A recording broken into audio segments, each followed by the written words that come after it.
Thank you everyone. I hope everyone is settled down. Again, a very good morning to our esteemed guests, fellow students, teachers, and everyone present here. On behalf of the Department of Architecture, Maharaja Sayajirao Rao University, and the Kalaban Architects Alumni Foundation, I, Dhwani Pandya, And I, Pushti Shah, welcome you all to the 9th edition of our annual series, Reflection 2022 Unfathomed Senses.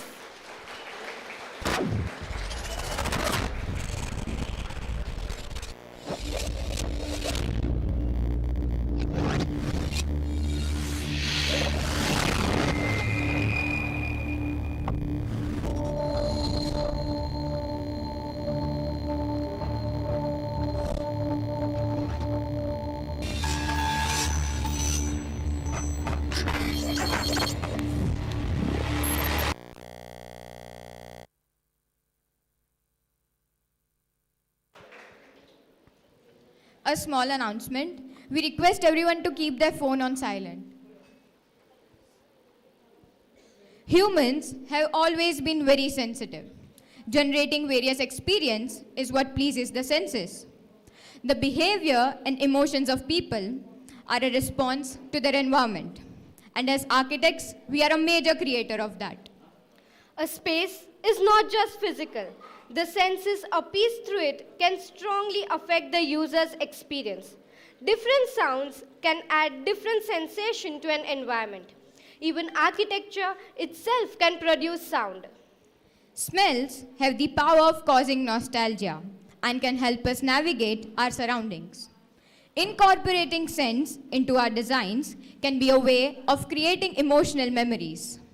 Evoking stimuli is desired and aimed because, for the user, the space we create is a mini world. The hope is that architectural design practice will increasingly incorporate and cater to these human senses. Such a multisensory approach will lead to the development of buildings and spaces that promote our social, cognitive, and emotional development. So let us explore these unfathomed senses together. For today, we have an exciting schedule planned. We'll begin the day with a keynote lecture, Followed by 2 walks, a virtual workshop, an illustration competition, opening of the evening session by our Vice Chancellor, Dr. V.K. Srivastava, an alumni meetup, an evening lecture, and ending with the most energetic of all, the cultural activities. We will be having 2 walks for the day taking place simultaneously. First walk will be conducted at Aksha Center for Hearing Impaired Children, designed by Karan Grover and Associates. and the second walk will take place at the Anupam Mission Mogri Anand, designed by architect Shreya Dalwadi and architect Kalpesh Dalwadi. The registrations for the same are open now at the desk placed towards the left side at the entrance of DN Hall. Next in line is a virtual workshop on human behavior in spaces by architect Pooja Ugrani, which will introduce us to the idea of how human behavior affects the built environment and vice versa. And at 4 p.m., we have a fun competition planned. For this competition, the participants will be provided with a fictional scene which they will have to convert into illustration. The winner will be awarded with prize money of ₹1,000. Interested students, please register yourself at the registration desk.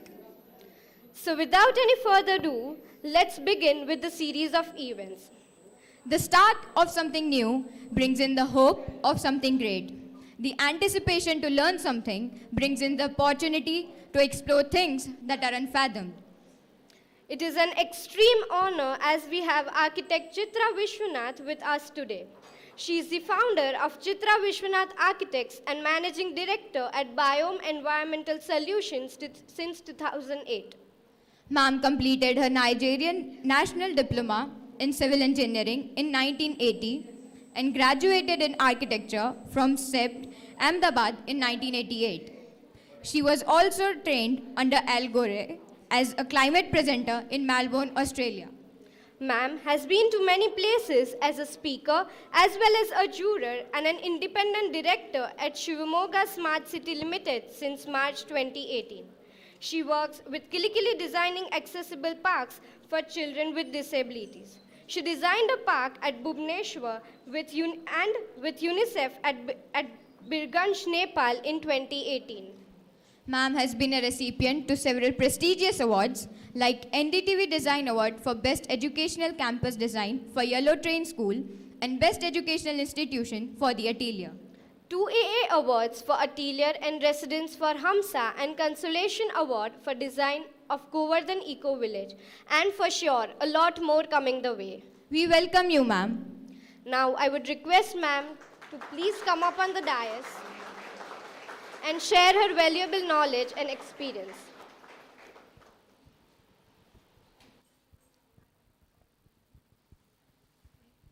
Thank you both.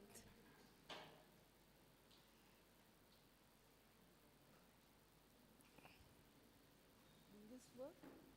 This works? So do I need to? If you want stand, I can fix it for you. No, this is okay, fine. yeah, that is Yeah.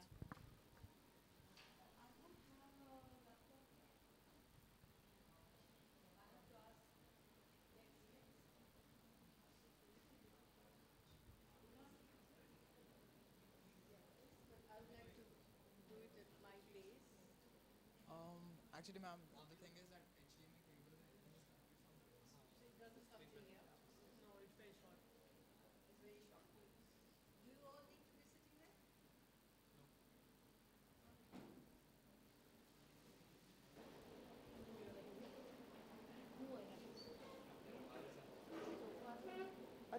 ma'am, we'll do one thing.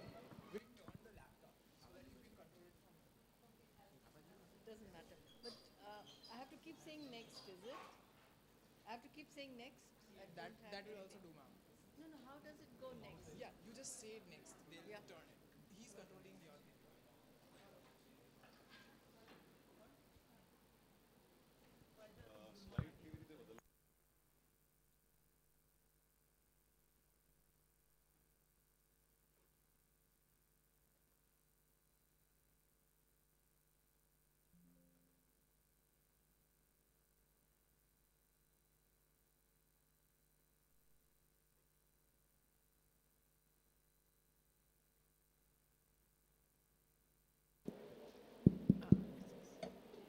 Hi, everybody. Thank you for accommodating me. I asked for a different time than today evening, and thank you all for this. And it was lovely interacting with quite a few of you last evening, and so we're continuing today again. So what I've done is compiled together our works with lots of drawings. So it's not only pictures, because I feel it's important to show that architect offices also do a lot of drawings they have to do before it reaches a built space. So first, an introduction as to what we do and why we do. So this is Bangalore in almost 40 years. And I'm sure I don't have to explain what is red and what is green, and you can see how it's changing. So in this 40 years, the population grew up 300%, that is 3 times, and without any rights. We had small ones, Kannada, Tamil, or Kaveri riots, but much smaller ones, not in the scale we witness in many other cities in India. And this is our office. The faces are changed, they keep changing. Like they explained, started by me because I just had to do something. I had to start an office. There was nothing else, and one didn't really decide that one will do this kind of projects. But now we have projects, you can't see it. All over Bangalore, we must have done about 800 projects, and in India, another 20, 25 more. So this is That's supposed to be the Bangalore plan, and this is the India plan, but you can't see that. Okay. Oh, sorry.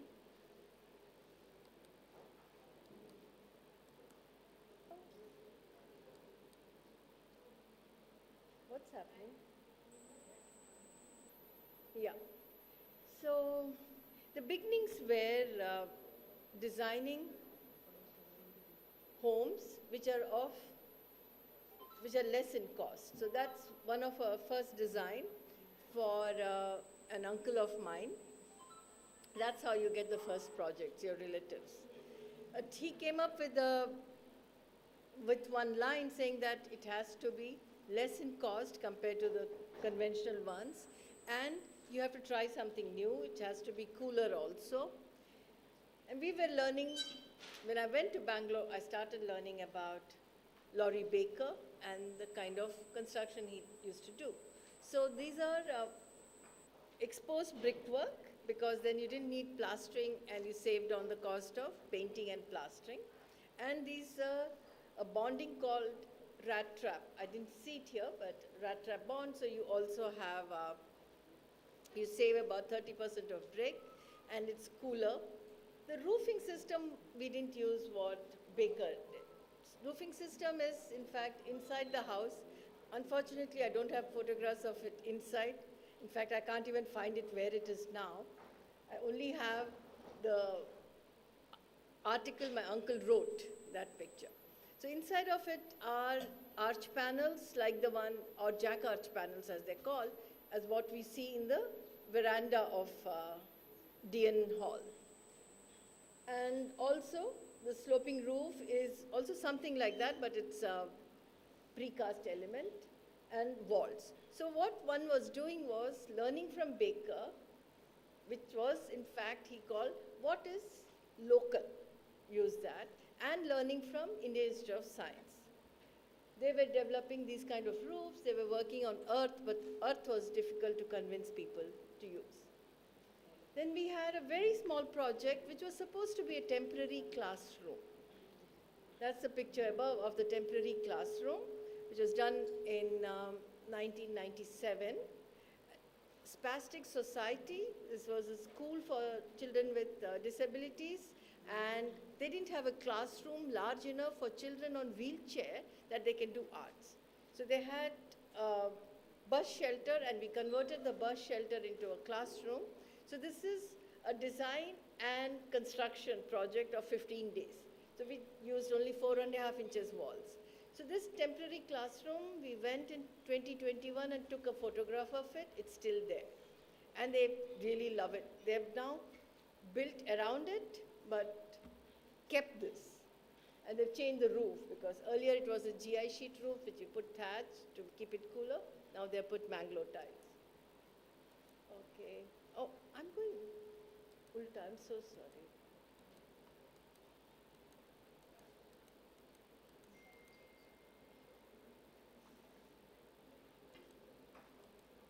What is happening? Yeah, but left it went back. Okay, fine. I think I'm doing something wrong. I'm so.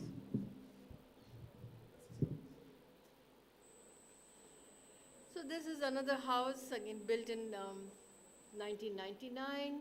What you see are again rat trap bond walls and roof with waste materials. So you have places where they're working with kadappa and kota and other stones, and there's small stones left. If you do otherwise concreting, you tend to have honeycombs, or you tend to see the steel. Instead, you put this stones, and they would also make a pattern. Another house where we used a lot of filler slabs, as Baker used to use. Now these have become increasingly very refined, and they were not any longer less in cost in terms of the material you used, and even in terms of the construction method, because people didn't agree the way Baker and the people in Kerala agreed that you don't finish things. You left them rough, so you saved costs. But people wanted more finished. And we were getting much unhappy about it. The bricks were getting to be more expensive, and the bricks were not of good quality too.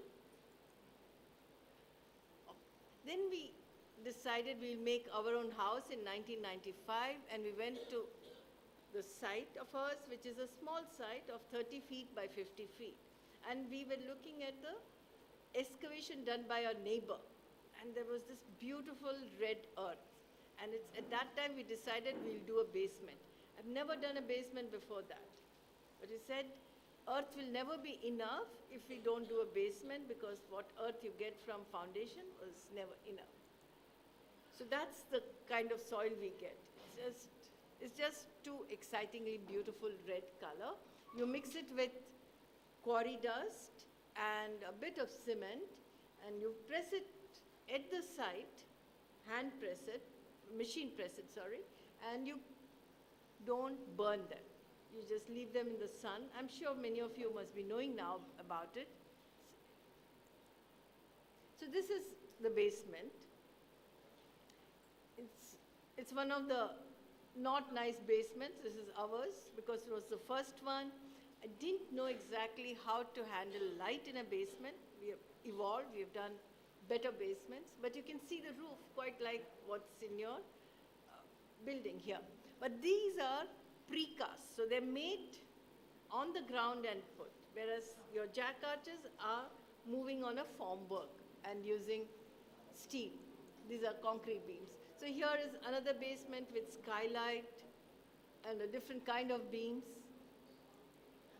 And this is the mother of all basements. So this basement has a garden. So you don't feel you're in a basement at all. You can walk out, and a well. What you see in the end is well, so that it allows for the water which falls in the garden go into the well. And we got lots of soil from this. And not only for this structure, we got it for many more. Especially we also made a school with the extra soil. This is another basement which is a dance studio. So we work a lot with light, which is skylight. It's not the city I was used to, and one had to go there and learn how the light behaves too. And you realize it's one of the greyest cities in India. It also has the highest suicide rate, and they say it's because of the greyness. We have very less sun. 40% of the days in a year, it would be the same light from morning to evening. It can be quite depressing. What you have to do is to work with skylights. You can't get light from the sides because even the sun is mostly up because we are closer to the equator. And then we are working in cities, in urban areas. So you don't have the neighbor who is just about 2 meters away that you can get light from the windows. So these were things one was learning. So you'll see in the basements also there are skylights. So I just want to take you through our house. So the basement is 22 degrees centigrade throughout the year. It's the best place to be in summer, daytime, best place to be in winter, nighttime. If you close all the windows, it's warm. Then we are working in a small plot of land, so we don't have the luxury of area, but we are never have any scarcity of volume. So the rooms are 2 levels. They have a ground level and a mezzanine. So it's also more air, and you create 2 different spaces for daytime and nighttime. So Bangalore weather is diurnal. It will be 15 degrees in the morning, afternoon 30 degrees, and again 15 degrees. So you can use spaces variedly rather than have one space for one purpose. So this is our bedroom. And so we become obsessed with the idea of using earth. So when we have decided we'll use earth in our constructions, the next question we ask ourselves is, where do we get the earth from? So we kind of solved that, yeah, you get it from the basement. But what happens when there are larger projects? So the lower one is a section of yellow train. where we went from the road is here, 1.5 meters below the road level, because in Tamil Nadu the schools are not allowed to have basements. So we went 1.5 meters below, even cut the play areas. And we got so much earth to build the school as well as the rest of the compound wall and the next construction too. And that is another house where in the basement is a bedroom, office, a dry toilet, and with all that earth, rest of it was built, and the terrace was turned into the ground, because the ground has gone for the building. So that's yellow train. You can see the difference between the road and the bottom. That's the inside of the yellow train. Here, even the floors are made with earth blocks, so again, arch panels with earth blocks.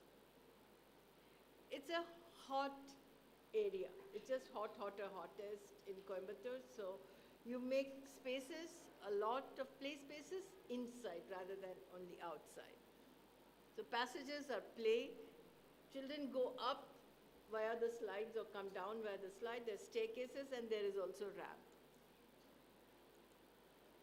This is another school. Here we got the earth from a large underground water tank we made, which is of 1.2 lakh liters. It collects all the rainwater, and that's used for drinking and cooking in the school.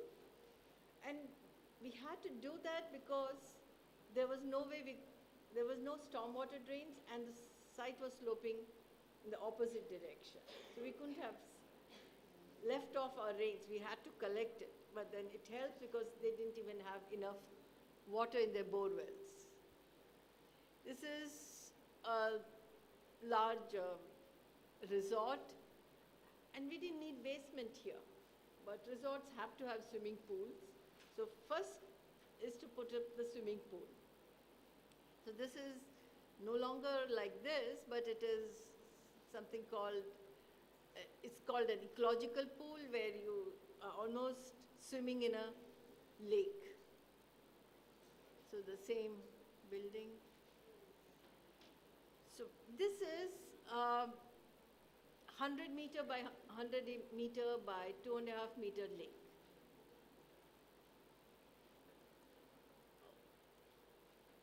For a development which is about, in the first phase was 30,000 square feet, and now it's about 3 lakh square feet.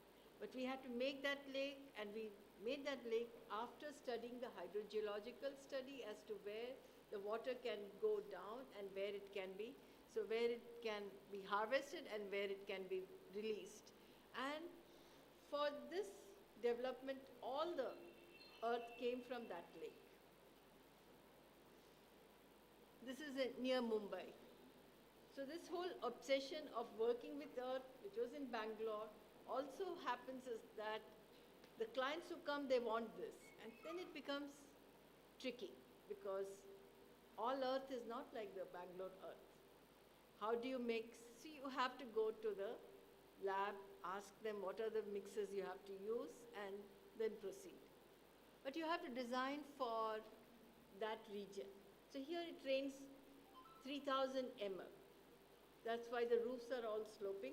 The roofs don't touch the wall, so the walls don't become, this black streaks, which you would find in Mumbai, but here it doesn't happen. But this also had composite climate, so it's hot, it's almost 48 degrees in summer, it gets cold to 8 degrees, and it rains 3,000 mm. So it's been designed for all the purposes. Then you can use this material for many things. Like you've seen bricks. So here you have panels there, and you have vaults at the lower level. So that's the beauty of this material. It's small, and it can be molded to many things, which doesn't happen in concrete. Maximum you do is this, or some people make it a little more sculptural, but that's difficult. But smaller materials could be domes, and here we see a dome here in the school. So there's so much one could do with this material. And you can have a skylight too. So this is a dome in Kunur. So Kunur is cold, but it is humid cold. So even the Mangalore tiles, when it rains, tend to weep. So they would let water in. So usually you will have a GI sheet, below it another false ceiling, and then you put the Mangalore tile. So here we decided we'll use earth as false ceilings. You have Mangalore tile above it because it has to take away the rain. And what it does is also reduces the humidity inside. So it's warmer than otherwise. So is there challenges in the articulation of space? I don't think so. What you have to think is, how are you going to get this material? You have to think of process of where will you make and what all are you going to use. But otherwise, it's like any other house you have to design. So that's, I think there's 6 houses in a row, very small, from 300 square feet to 800 square feet. This is houses, 2 houses of 2 scientists from ISRO, neighbors. This is a house in the middle of the city. So it could be a green house, a white house, and a brown house. You know, it's democracy. I have not mastered this mouse. Yeah. So then there are other ways of construction. What we have seen mostly is CSEBs, compressed stabilized earth blocks. This is rammed earth. Now the expression changes. Rammed earth is large volumes which you have to make. So you make them like these walls, larger volume, and they are also smoother. Then this is cob, where you knead the soil, leave it to ferment in the night, and then pick them up, large balls, dump them on the wall, and you kind of sculpt the whole building out. This is talking about use of light. This is a small living room with a tree in the middle. So is it limiting in any way? Is it low tech? And this is something which is the most annoying question I get. Oh, it's low tech. It isn't. We use the best software in the office. No, not just that. But it isn't. Just because things are made with hand, it's not low tech. Because you have to do a lot of thinking. You have to think where is the material coming from, which in your high tech you don't have to.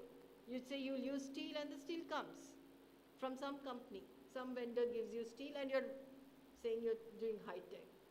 You do fabrication and then some fabricator would come and do the fabrication. You say it's high tech. But here, when we use earth, the way we use earth, we have to think about whether the people will have skill. As an architect, you have to have skill. You have to decide what all elements you'll use with earth and how will you transfer that skill. So most of the seniors now in the office, they know how to construct. So tech isn't that you know how to work on Revit or BIM. Tech is technology, and technology even happened when humans made the first wheel.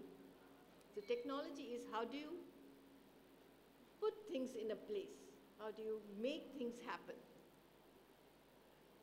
So it isn't. So now here are 3 homes where we had basement and 3 homes where we didn't have basement. Most of the time, a home you do, you have a basement, the amount of earth you get is much more than what you would need in that house. And you could use it somewhere else. So we're always talking to each other, to the various contractors, and saying, okay, either give the soil to this site, to give it to Uma's site, or make blocks of Uma's site. Sometimes contractor is the same person. So I'd shown you one picture of a basement with garden. The same contractor was to do the school called Atelier, where we had no possibility of making a basement and no time to, that he made extra bricks while we were still designing, extra blocks while we were still designing, because he knew he would get the job. So there is not merely the material, but it's also to do with people. You're talking, you're working out, so you're doing a lot of connections. So So we call our work as mainstreaming ecological architecture. It's not designed for some rich people, their second home, their holiday homes. These are homes within the city. Yes, we don't do for really poor people, but as Korea has said, only two people can build by themselves in India, either very rich or very poor. Now, he came from Mumbai, where he was only exposed to middle class who have to stay in apartments. In Bangalore, people would like to have their own little site and their own homes, and these are middle class people, and especially when we started. So you make these homes for the very people. So we call it mainstreaming. And when we started, we were the only architect and the engineer, Professor Yogananda, who were building with earth. But now in Bangalore, there are at least 300 architects who are practicing with earth, and Bangalore has the largest number of earth buildings in the world, about 7,000 buildings, and we don't talk about it.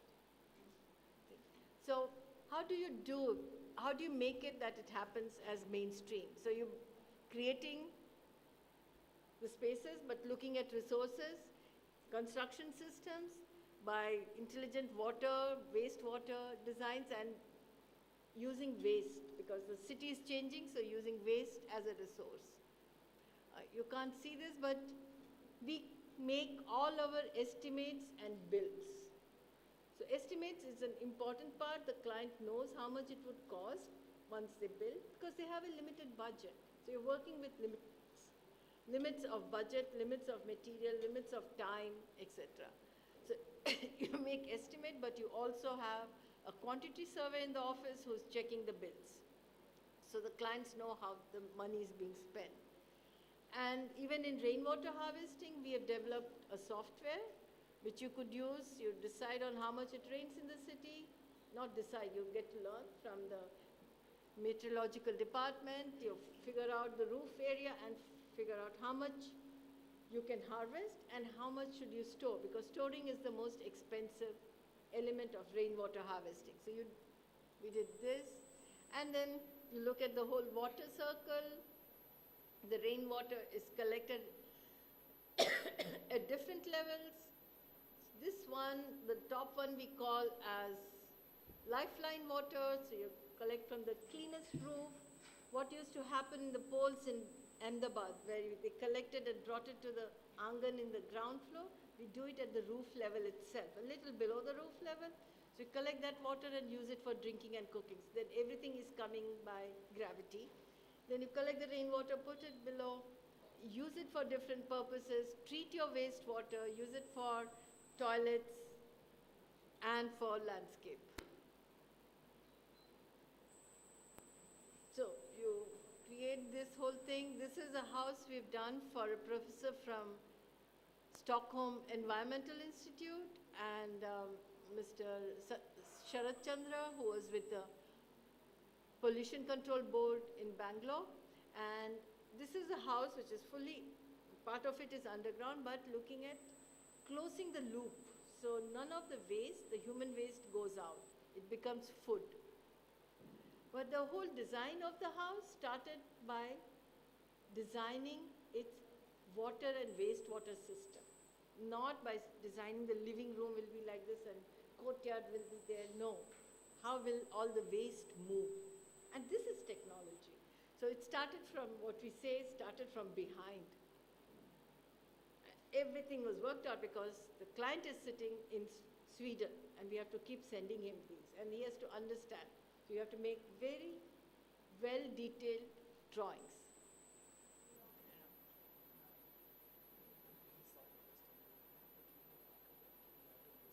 It's still? Okay. It makes that key sound.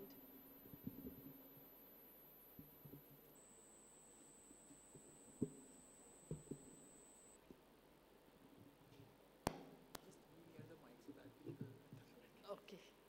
Yeah. So the various gray and black water collections. And this is how the house is. It has the basement, but the basement's slab becomes the garden and it's growing its food. It also has solar for energy. So this we call as a smart roof, smart terrace. You can notice that it produces its energy, it produces its water, it treats its wastewater, it treats its human waste, it grows its food. That's rice growing on the terrace. Rice is being harvested, it's growing. My husband won an award from Angela Merkel on the idea rice on the roof. What are our terraces like? They're usually like this, but if we make them smarter, they could be like this. You could grow a lot of food, you could add to the biodiversity. On our roof, we see different types of bees, butterflies. It's only our roof that we see bees and butterflies hovering around because there's so much. We also leave sometimes we call it our field fallow. We just allow it to be there and just pour a little water. Then you have bees love it when it is wet than just water and all there. So we could turn the city into an ecosystem where humans and rest of the species live together. So when the designing happens, we have to decide where are we going to put the solar water heater, where are we going to put the solar panels, where we get the largest amount of sun, where will we treat the water, where will we put what kind of a roof will catch the lifeline water. But we get obsessed with waste because cities, you see so much of it. So this is about 6-floor high waste dump in one of the lake beds.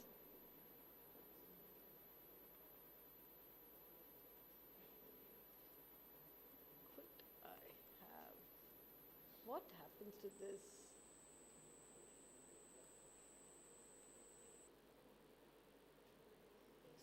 So it's Bangalore. The waste is also something like this. And then learning from Baker, you use it for filler slab. It's lighter than that much amount of concrete. So on the left is the house, which was about 80 years old when we were called and we were asked, what do we do with it? We said it's terrible. It doesn't have good light, ventilation. The father was attached to it because his father had made it, but luckily the women in the house were not attached to it. It was terrible. It didn't have light, ventilation, nothing. So we suggested we'll break it down, but we'll reuse it completely. So we kind of bound ourselves by our statement. Now we have to work more. But luckily it was a large site, so that was good.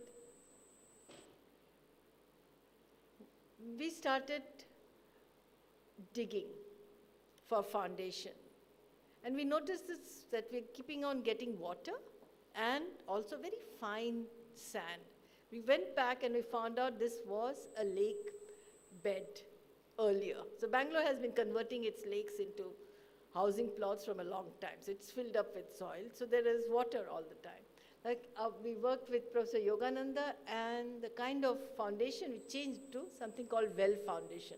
So these are, if you see on the right, these are circles, which you see circles are places where we put the wells for the foundation. So it's in the junctions where there's more load coming, etc. And on the left, you see the wells. And also the various materials which we have broken down, but we kept them in the site. Oh, God. How do I go back?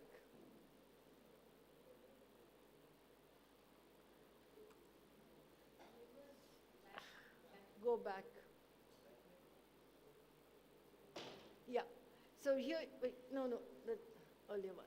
So you see all the wells, they were filled with broken concrete. It's something which we can't at all recycle. It has to be the crushed. So instead of crushing, we put it in, and a grade beam, and the house was made. We didn't cut the trees, we didn't. And in fact, you can't see it. There is a stone wall, which is the stone we took out from the foundation of the old house, and we saved a lot of money. So, we're doing all this within a budget, which the client has given you, within a time. because they have taken another house for rent and they have to come back. So this whole idea of waste comes to a new building. How will you make a new building? So this project, Atelier School, where we were asked to design a building which would last just for 5 years. How do you design a building which doesn't go waste? Yeah, it can be converted into something else, but can the clients who have spent money on the building, because you never get cost for your building, it's always said, that's of no use to us. Or can they take it somewhere else? So it's not on wheels, but every part of the building can be removed and reused. So the whole thing was decided like that. That's the inside of it. Then this is the office for an NGO called Eklavya. And here in the corner, the southwest corner, is the storage and storage of paper. So it has to be cooler. And we had to keep one more surface which would not heat up the wall. And we decided to use waste from the railways. Railways throw out their louvers. And these are louvers of fiberglass. We arranged them. We worked out a system to fix it. And this shades the rest of the walls. It also gives a character to the building. So I'm just showing you how a project happens. This is a house. The client had read through Christopher Alexander and he had written his requirements. And so you go to the site, and the site are rocks and certain trees. So where will you build? Decide on that. And what is the volume you will build? You have to follow the bylaws and the various volume done. You decide on the kind of structure you do. You make the drawing for it correctly for the contractor to do. And then you've kept the rocks, you've kept the trees in a plot which is 9 meters by 16 meters. The inside of it. And these are adobe blocks, so they're handmade, not machine made. So on a larger scale, now it's 80 acres, earlier it was 63 acres. Away from Bangalore, so away from your comfort zone. This was the 60 acres. First it was decided where you will build. So you study the hydrology, but you also study the hydrogeology, and whole planning was done. Then it's earthquake prone, so deciding materials and how to detail out that, because you don't get large stones, so we get poles, we use them to take the two sides of a foundation, but still not going into making it out of concrete, still making it out of hand. And devised a system for the connections at the sill level also, without having to plaster and paint. So you have something called a U block, and to make it faster. So work out modules which will be repeated. And you used arch panel roof because earth roofs, again, not too many different materials are coming to the site, and roof is getting ready while the walls are coming up. The first 1,500 square meter of construction was done in 8 months. During the dry days, because it starts raining 4 months, it would rain non-stop. You can only do the interiors. So this level of drawing, it's in a place where there are no engineers. They're brahmacharis, but they're not engineers there. So the masons should be able to read the drawing. So it tells you after which course do you put your tie course, where do you put how many high. This drawing is not seen, but this tells you exactly how many courses for the lintel to come, so that everything is similar. So detailed drawings. You make, at that time, SketchUp, and that's how it looks even after 12 years. And so, those terraces are shaded terraces, so they're used during rainy season, but it shades the concrete slab below, so it's cooler. This is for the atelier, that's the site, and we had to build a square as per Vastu. It had to be square, it can't be any other shape. So that's a big problem to do that. And then the insides, we said we can't just put square rooms, and we're working at different shapes because it's for children, let's have more fun. God, this is next. Looking at whether we could, it's gone, I think it's battery, no? That's okay, I'll say next. Yeah, next. So whether we could have a sense like a tree. It's a dirty plot of land surrounded by go-downs and an upcoming construction of a large housing. So what do? You have to make it internal. The space has to be internal. You can't go about talking, let's have a relationship between inside and outside. There is no outside, forget outside. You can't talk such things. It has to be totally inside and it has to be nice. So we thought, let's look at tree as an image next. So in our model, we put a lot of trees. We also decided on walls to be curved, and we decided on using paper tubes for in between walls. Next. So we have, I think, in our 100 feet by 100 feet building, we had put some 16 or 26 trees. We thought we'll need that much. Next. Then we went to the structural engineer. Next. And he devised the tree, which would take 2 spans. We were designing with this, it will take only this span, this tree, and this span. So it's one column takes both the spans. And, if you give that plan and section to the contractor, he didn't understand. So we made a model, exactly how the joints would happen. Note, this whole project of 10,000 square feet had to be done in 5 months in 1.5 crores. That's the money given and time given because the school has to start. This includes designing time and construction time. Remember that this is a place where we said the blocks were being made in another site. Next. So that's how it is inside. You have the curved walls of earth blocks, inside walls of the other walls of paper tubes, because it's a large space. There will be a lot of reverberation. So how do you avoid that? And also softer surfaces for the children to touch. And we went to the extent that we also designed furniture with paper, which also children could carry. And if it gets spoiled, you just buy some more boards and you can make it yourself. Next. So this is the various elements of the building. The foundation, you have to raise up the land, and so you have to fill up around, except for the foundation of the column, which will have a bit of concrete. The rest of it is with stone, we call it chapri, stone slabs. And that also can be removed when you decide to take away this. The whole stone slabs can come out.